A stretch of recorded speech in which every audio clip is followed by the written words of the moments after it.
சென்னை பெரம்பூர் ரயில் நிலையம் அருகே ராட்சத இயந்திரங்கள் கொண்டு நடைபெற்று வரும் மெட்ரோ பணிகள்.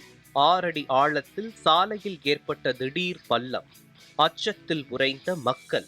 இது குறித்து நியூஸ்7 தமிழ் வெளியிட்ட செய்தி எதிரொலியாக ஆய்வு மேற்கொண்டு உடனடி நடவடிக்கை மேற்கொண்ட அதிகாரிகளால் மக்கள் மகிழ்ச்சியடைந்துள்ளனர்.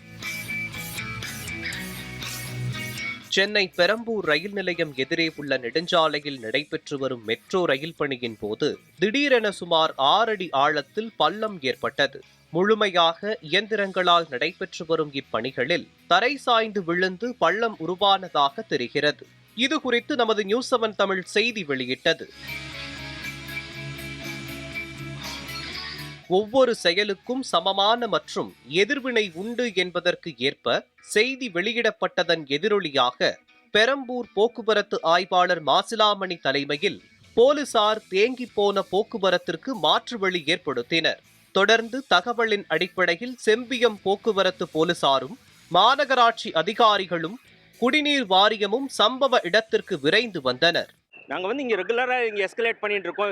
அபவுட் ஒரு 2-3 வருஷத்துக்கு முன்னாடி இதே மாதிரி ஒரு குழி இந்த இடத்துல விழுந்து அடையாராந்த ரைட் ஆப்போசிட்டில் அதை அன்றைக்கி ரெஸ்டோர் பண்ணாங்க. அன்றைக்கி பண்ணப்போ பார்த்தீங்கன்னா அது கொரோனா பீக் பீரியடில் இருந்ததுனால கொஞ்சம் டைம் எடுத்து கான்க்ரீட்டில் பண்ணி கொடுத்தாங்க. இந்த வாட்டி பைப்பை வச்சு தேவ் டன் இட் பிரில்லியன்ட்லி. இந்த வாட்டி முன்னாடி இருந்ததுக்கு பார்த்தீங்கன்னா இந்த வாட்டி ரொம்ப ஃபாஸ்ட்டாக நேற்று ப்ராப்ளம் ஆனதுக்கு இன்றைக்கி இத்தனைக்கு ரெஸ்டோர் பண்ணி கொடுத்துருக்காங்க.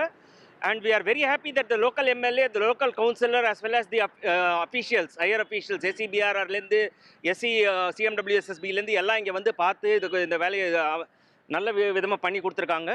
தற்போது பெய்த பெருமழையால் மண் அரிந்து விழுந்திருப்பதாகவும் மெட்ரோ பணிகள் நடக்கும் பகுதியில் சாலை ஓரம் மேலும் பிளவுகள் ஏற்படும் அபாயம் இருப்பதாகவும் அதிகாரிகள் தெரிவித்தனர். அதற்கிடையே அந்த பள்ளம் உடனடியாக சரி செய்யும் பணிகள் தீவிரமாக முன்னெடுக்கப்பட்டு சாலை போக்குவரத்திற்கு எந்த தடையும் இல்லாத வகையில் சீரமைக்கும் பணிகள் முடிக்கப்பட்டது. It's on behalf of Perambur Neighborhood Development Forum, Perambur சுற்றுவட்டார மேம்பாட்டு குழு and Community Welfare Brigade, we thought we should highlight this. ஆனா இதுக்கு we definitely thank the administration for taking a quick effort.